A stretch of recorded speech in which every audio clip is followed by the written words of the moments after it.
Many times in life, we sense a heavy energy around us, moments where doors that should open remain closed, where peace in the home turns into unrest, and where unseen forces seem to hold us back. Ancient wisdom teaches us that the physical world is never separate from the spiritual one, and sometimes, the smallest actions, like what you sprinkle at your doorstep, can carry the greatest power. Today, I want to share with you a ritual so simple, yet so powerful, that those who once carried curses will see them fall away like dust in the wind. When you look at a doorstep, at first it may seem like nothing more than a piece of stone, wood or cement that separates the inside of your home from the outside world. But the truth is, this space is far more than physical, it is symbolic. The doorstep has always been seen by ancient traditions as a sacred boundary, a crossing point between two worlds. Everything that enters your home, whether visible or invisible, must pass through this threshold. It is the gateway through which peace, blessings, and harmony can flow in. But it can also be the place where heavy energy, curses, and negative intentions attempt to step across. That is why the ancients never ignored it, they always honored it, guarded it, and treated it with deep awareness. Think of it this way: the doorstep is the first line of defense. Just as a soldier would guard the entrance of a city, you too must guard the entrance of your home. This is not only about protecting the space where you sleep, eat, and rest, but also about protecting the spiritual atmosphere where your energy is renewed every day. If the entrance is not watched carefully, anything may come in unnoticed. And once those energies are inside, they do not easily leave. They settle, they disturb, and they disrupt the balance of your life. So, the ritual of sprinkling at the doorstep is not superstition. It is wisdom. It acknowledges that the most powerful protections are placed where energies first attempt to cross. When you stand before your doorway with awareness, you are making a declaration: not everything has permission to enter here. Just because someone carries anger, envy, or harmful thoughts does not mean they can deposit it into your home.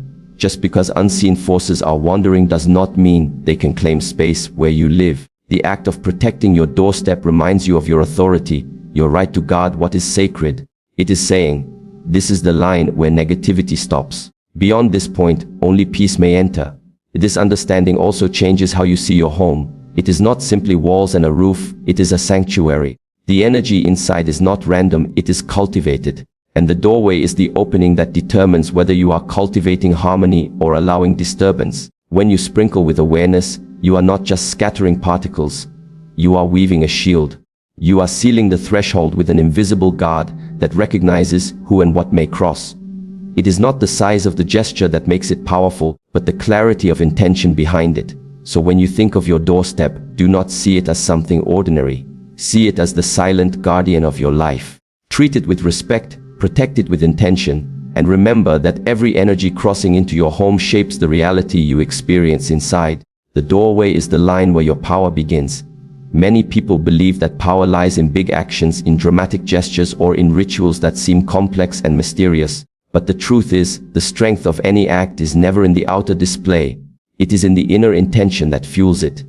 You could take the simplest grain of salt, a few drops of oil, or even a handful of herbs, and if you use them without clarity or presence, they are nothing more than ordinary objects.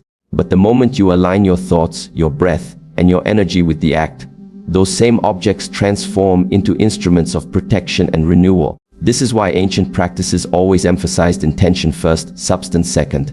Intention is invisible, but it shapes everything visible. It is like a seed planted deep in the soil.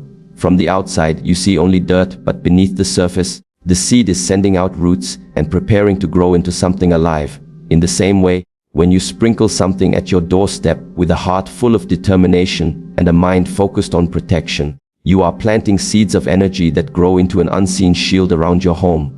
This shield cannot be touched with hands, but it can be felt in the peace it brings, in the way negativity no longer lingers, and in the calm atmosphere that surrounds you. The danger lies in going through the motions without presence. If you perform the action while your thoughts are scattered, if you sprinkle while your mind is clouded with doubt, the energy disperses weakly. It is like trying to light a fire with wet wood. It smokes but does not burn. But when your intention is sharp, when you breathe deeply and direct your focus to the act, the energy is ignited like dry wood catching flame. What you do may look simple from the outside, but it becomes powerful because you are present in every movement. This is why intention is greater than fear. Fear says, what if it doesn't work?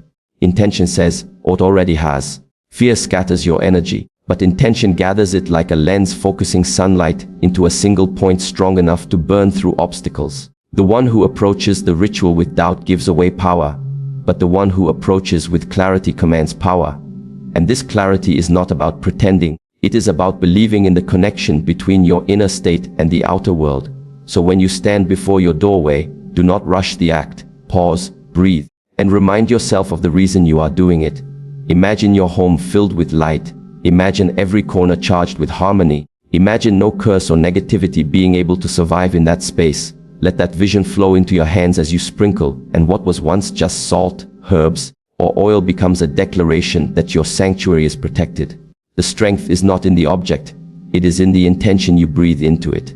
Since the beginning of time, human beings have turned to nature for guidance, healing, and protection.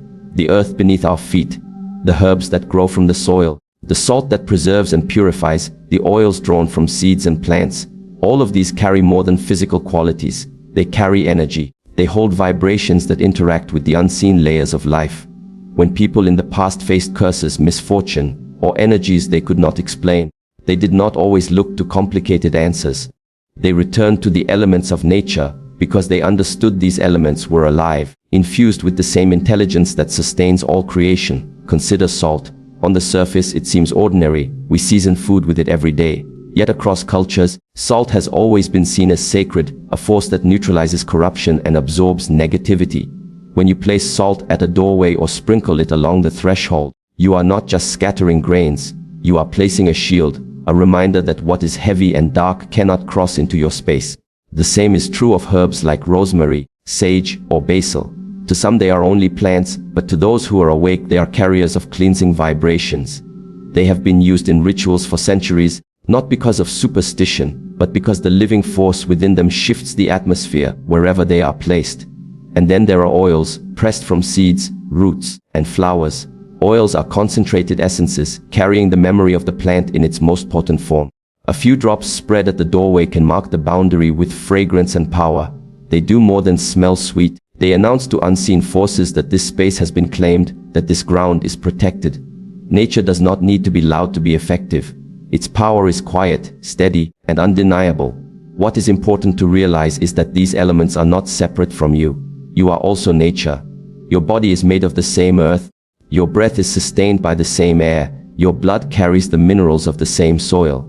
So when you use these elements at your doorstep, you are not reaching for something foreign. You are harmonizing with what you already are. You are calling upon allies that remind you of your own connection to creation. And when you act with this awareness, the ritual stops being symbolic and becomes real, a living force protecting your home. The mistake is to think that these things work only on a mystical level, as if they are magical charms. Their power is much deeper. They are reminders of alignment, physical actions that reconnect your inner world with the greater forces around you. And when this alignment is present, no curse, no witchcraft, no heavy energy can remain. The moment nature is honored at your threshold, imbalance must retreat and harmony is restored. Fear is the strongest weapon that witchcraft and curses rely upon. It is not always the ritual, the object, or the words spoken against you that carry the real weight.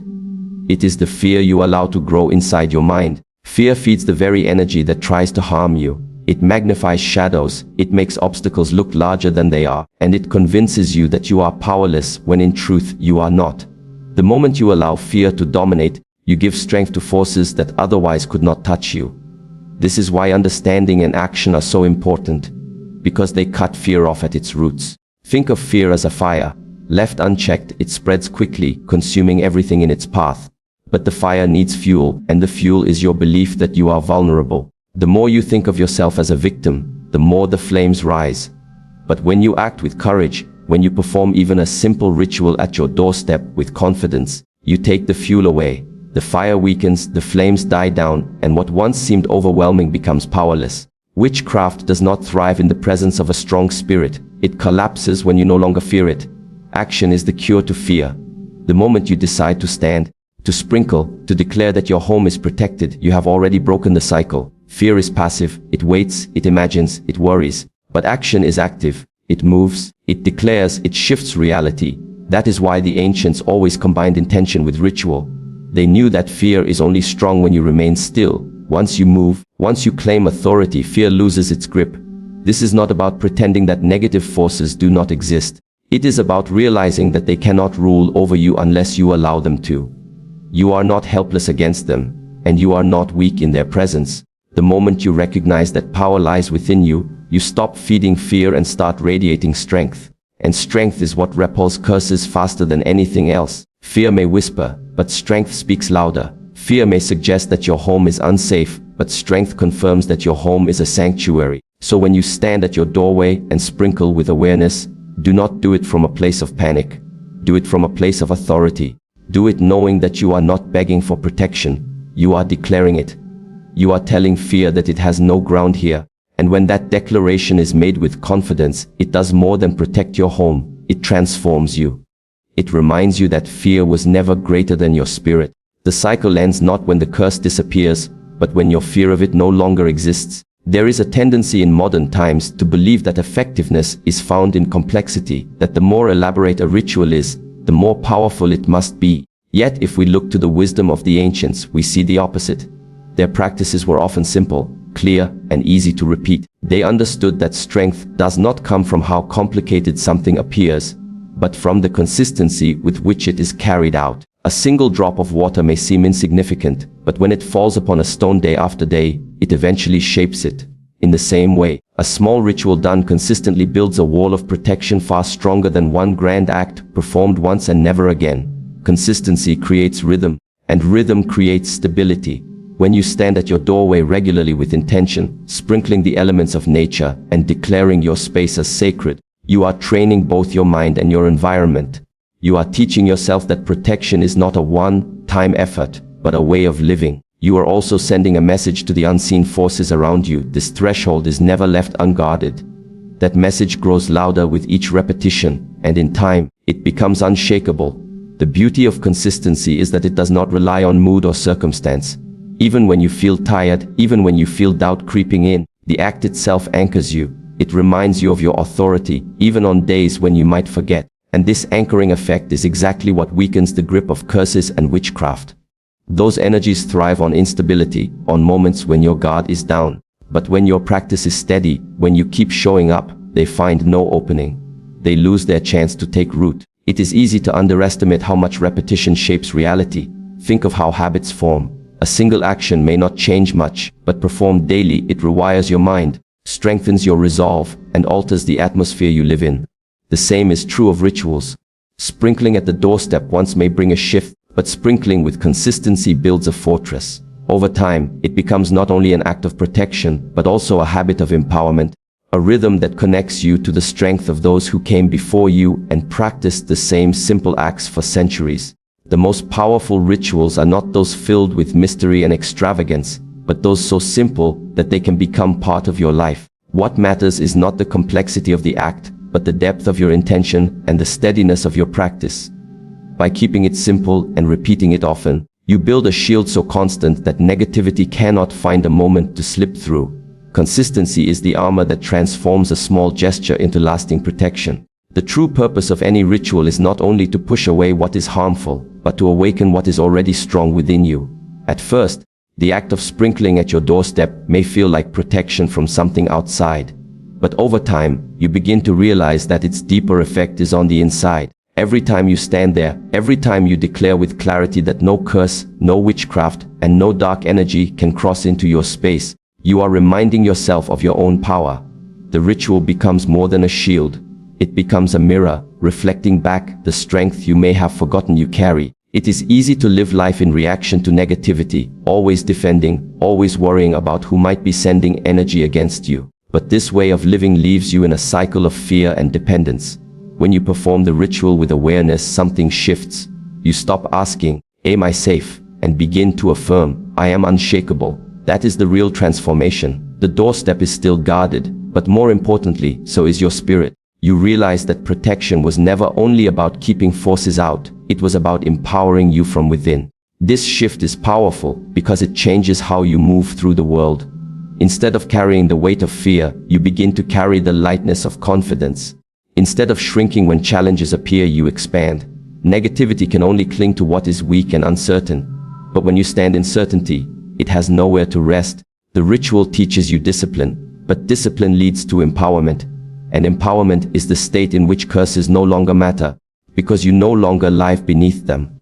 When you approach life from this place, you no longer see yourself as someone who constantly needs to defend, but as someone who creates. You create the energy in your home, you create the vibration in your relationships, you create the harmony in your environment. Protection then becomes the natural byproduct of empowerment. No one can curse a spirit that walks with certainty, and no one can break a home that radiates strength from its center. The most important realization is that the ritual does not give you power. It reveals the power that was always there. It is a reminder, a daily awakening, that you are not a victim of unseen forces, but a guardian of your own life. And when this understanding takes root, something extraordinary happens. The fear of curses disappears, not because they no longer exist, but because they no longer define you. The moment you realize that the forces trying to harm you cannot cross the threshold of your spirit, you begin to live with a freedom that no curse can ever touch.